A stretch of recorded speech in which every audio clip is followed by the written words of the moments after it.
Olá, o Jota deu uma entrevista, está no ar, ainda falando da série Janeiro Branco, hoje com o tema saúde mental no trabalho. Nossa convidada é a psicóloga Lia Rodrigues. Muito bem-vinda, Lia. Obrigada.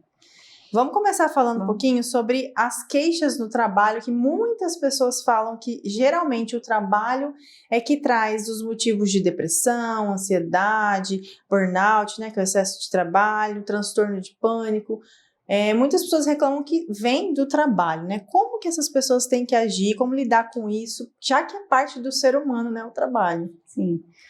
O trabalho, muitos filósofos falam, né? O trabalho ele dignifica o homem. Então, assim, quando a gente percebe uma doença através disso, tem multifatores, né? A gente tem que observar.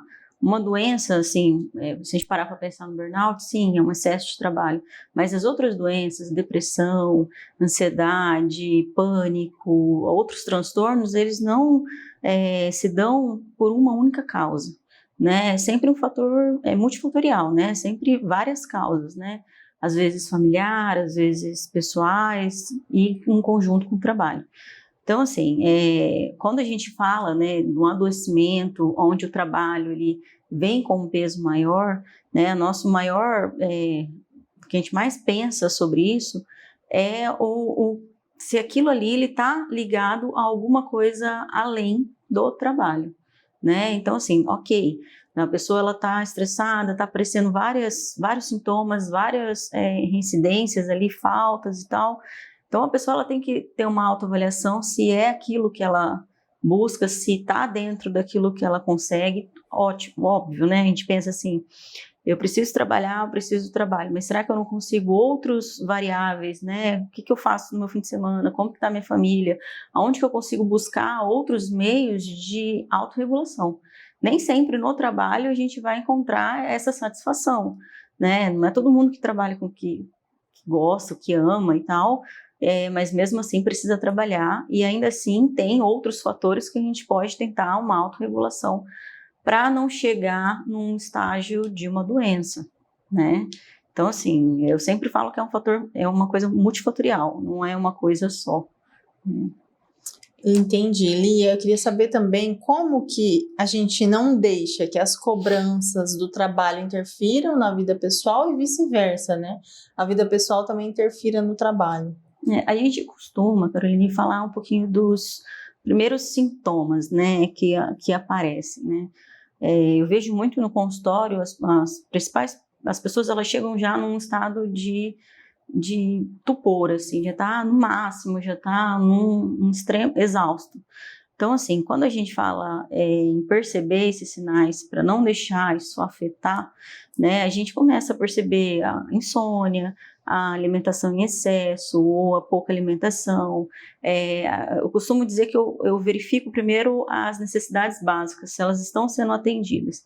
Quando a gente vê uma desregulação aí a gente começa a perceber que isso pode vir a desencadear no trabalho, assim como de casa, do trabalho pode desencadear em casa. Às vezes, mesmo nas relações sociais, a pessoa às vezes está tendo problemas familiares, conjugais, e aquilo ali soma com uma carga, né, de pressão do trabalho, de entrega, de demanda, né, que é inevitável, né, você é disposto a um trabalho, você vai ser cobrado por aquilo. Então, assim, quando tem essa pressão, acontece uma desregulação, tanto em casa, familiar, pessoal, isso vai ser levado para o trabalho. Eu sempre costumo dizer, somos uma pessoa só, ninguém é robô, ninguém consegue mais. Hoje em dia a gente não tem mais esse conceito de que as pessoas, elas têm que deixar a vida pessoal para viver o trabalho, tipo, da porta do trabalho. É uma coisa, quando você sai do trabalho, você vai ver, não consegue mais. Né? A gente tem que entender o ser humano como ser múltiplo, né? Então, ele está ali, ele está nos dois lugares. Se está acontecendo alguma coisa, a gente sempre costuma pensar, vejam os sinais, a insônia, o estresse, a irritabilidade, e aí tentar ir ajustando, fazendo algumas coisas para tentar prevenir, né? Para não chegar num estado busca de ajuda profissional, médica, enfim, mas também ir fazendo essa manutenção ao tempo e olhando antes de chegar num estado de uma doença. né, de uma patologia. Interessante. E como que a pessoa pode observar os sinais de que o ambiente que ela está trabalhando é tóxico? Olha, a gente costuma pensar, né, num ambiente de trabalho sempre muito agradável, né, onde eu consigo ter relações interpessoais boas, né, onde eu consigo ter trocas. Nem todo ambiente é assim, né, mas assim, os primeiros sinais de você observar se aquilo está sendo demais se eu consigo sair do trabalho e realizar minhas atividades normais fora do trabalho. Se o trabalho ele tá vindo junto comigo, né, para o meu lazer, para minha família, para minha constituição, se eu tenho insônia, sonhos, né, se eu trago essa preocupação, né, isso é um dos sinais. Um sinal de que o ambiente também está sendo tóxico.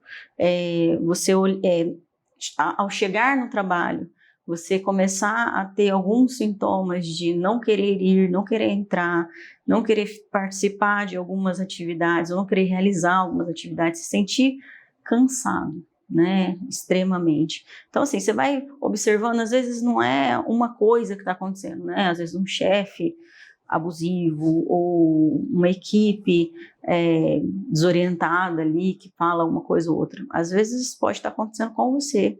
E aquilo ali no ambiente normal todo mundo consegue lidar. Então isso também tem que ser observado. Às vezes é um sintoma que está acontecendo só com você, é algo que você não consegue lidar. Então outras pessoas às vezes conseguem, às vezes é um momento que você está vivendo, ou às vezes é um ambiente no total. A gente não consegue mudar tudo, né? Eu costumo dizer, a gente não vai conseguir mudar o outro, mas a gente consegue mudar as coisas que não servem pra gente, né? É uma visão bem pessoal, né? Lia, você também comentou já um pouquinho, mas queria que você aprofundasse, né? Muito se fala hoje sobre fazer o que se ama, né? Trabalhar com o que se ama, mas não é o caso de muita gente que precisa trabalhar por necessidade, né? Como equilibrar isso? Como a pessoa pode trabalhar isso internamente, psicologicamente no dia a dia? A gente costuma dizer que a autorregulação, né, é a parte mais importante. Você precisa entender qual das duas linhas está pesando mais. Então, assim, às vezes eu trabalho com algo que eu não gosto, né, mas eu preciso da renda. O que eu posso fazer para me autorregular?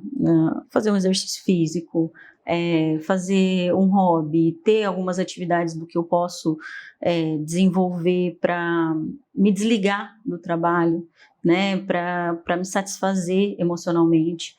A terapia, né, individual, eu acho que é uma boa vazão, né, para a gente poder passar, direcionar para o lugar correto as nossas reclamações. Em muitos momentos a gente usa nossos familiares, nossos colegas para fazer reclamações e tal, e ali a gente acaba escutando coisas que a gente não gosta e piora a situação. Então, quando a gente procura um profissional, né, para a gente fazer essa terapia, para a gente escutar a nossa demanda e tudo, a resposta que a gente tem é diferente, né? Uma pessoa que você não conhece, uma pessoa que você vai estar contando ali, que está com uma escuta especializada para os problemas e vai conseguir te direcionar de uma forma imparcial, né? Vendo isso, né? Ou às vezes a pessoa consegue só fazendo tendo essas atividades, ou num caso um pouco mais grave, a gente buscando uma ajuda médica, assim, psiquiátrica, tomando algum medicamento, algo que também regule, né, essa parte emocional, sempre em conjunto com a terapia, né? Aproveitando, né, que você comentou sobre buscar terapia, né? Muita gente tem preconceito, né, ou tem receio de se abrir para uma pessoa, né, tá com algum problema no trabalho e acaba guardando para si, né? O que você indica para essas pessoas para quebrar esse bloqueio, esse preconceito e buscar uma terapia, né? O preconceito quanto ao psicólogo, a psicoterapia, até mesmo o psiquiatra, ele ainda existe muito, né? A gente tem visto após pandemia, né, que isso caiu bastante, né? As pessoas entendem a importância, mas ainda assim existe muito. Quando a gente fala em buscar um profissional, a gente fala numa medida preventiva.